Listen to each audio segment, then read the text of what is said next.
पढाइको साथसाथमा पाकघरको काम पनि सिक्न हामीलाई एकदमै जरुरी छ। मलाई माले भन्नुहुन्थ्यो, यो गर्न छोरी त्यो गर्न छोरी भनेर पहिला सानामा। म भन्थेँ, ए माम म सक्दिनँ है, टाउको दुखेको छ, म सुत्छु भनेर कम्बल ओढेर सुत्ने छोरी मै हो। तर आज गाइस मलाई माले सबै थोक सिकाउनु भयो, लाएधिरे गरेर माले सबै थोक सिकाउनु भयो र आज म एक्लै छु भने पनि म डराउँदिनँ। म सक्छु, म गर्छु भनेर म गर्छु। त्यही लागि सानैमा सबै थोक सिकेको छ भने आफूलाई पछि गएर केही प्रब्लम हुँदैन। भनिन्छ नि, ए चलिहाल्छ, गरिहालिन्छ। तर होइन गाइस, जब घरमा सबै थोक सिकेर आएको छ भने आफूलाई धेरै सजिलो हुन्छ।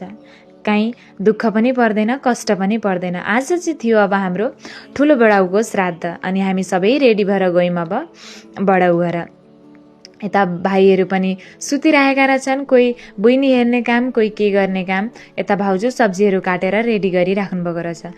अनि यता फेरि अर्कै भाउजूले दाल चाहिँ बसाउनु भएछ, किनकि आजकल त टाइम छिटो पार हुन्छ, त्यही लागि भाउजूले चाहिँ छिटो छिटो गर्नुभएछ। म चाहिँ तामुल एक टुक्रा चाहिँ फास्टमा गएर हालिहालेँ मुखामा। अनि यता बहिनीलाई देखाउँदैछु। अनि छ यता मेरो दादा। माले गर्न छोरी भन्दाखेरि कम्बल ओढेर सुत्ने मान्छे म आज श्राद्धका 3वटा सब्जी गएर एक्लै बनाएँ।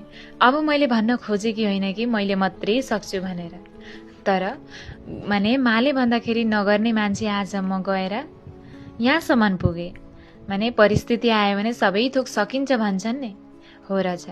र म कहिल्यै मैले त्यत्रो माने श्राद्धको सब्जीहरू मैले कहिल्यै बनाएकी छिनँ, घरमा पनि मैले बनाउनै थिइनँ। र आज सबै थोक पाकघरको 3वटा सब्जी जस्तो बनाएँ। त्यसको बादमा श्राद्ध पनि सकिएर गुरुजीले चाहिँ टिको लगाउन बोलाउनु भयो।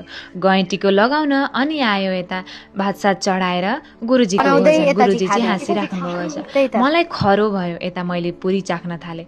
त्यसको एकछिन बादमा चाहिँ फेरि भोक लाग्यो अनि बसेँ भात खान। सब्जी मैले बनाएकी थिएँ, तर पिरोले उत्पात भएर त्यो भात पनि मैले खाइसकिनँ। अनि आए भाइ बहिनी आइसकेको बादमा ज्वाइँको एन्ट्री भयो ससुरालमा। अनि यता ज्वाइँलाई पनि खानालाई भाउजूहरूले सबैले पस्किदिनु भयो। यता ज्वाइँ पनि थाल्नुभयो खानालाई। अनि साँझ परिसक्यो, अब घर जानुपर्ने भनेर हामी निस्क्यौँ अब घर जान भनेर। माहरू चाहिँ गाडीमा जानुभयो, म र ऊ चाहिँ स्कुटीमा निस्क्यौँ।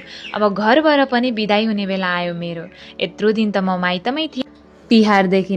गाइस, माइतबाट घर जानुको पीडा त एउटी छोरी मान्छेलाई मात्रै थाहा छ नि कतिको हुन्छ भनेर।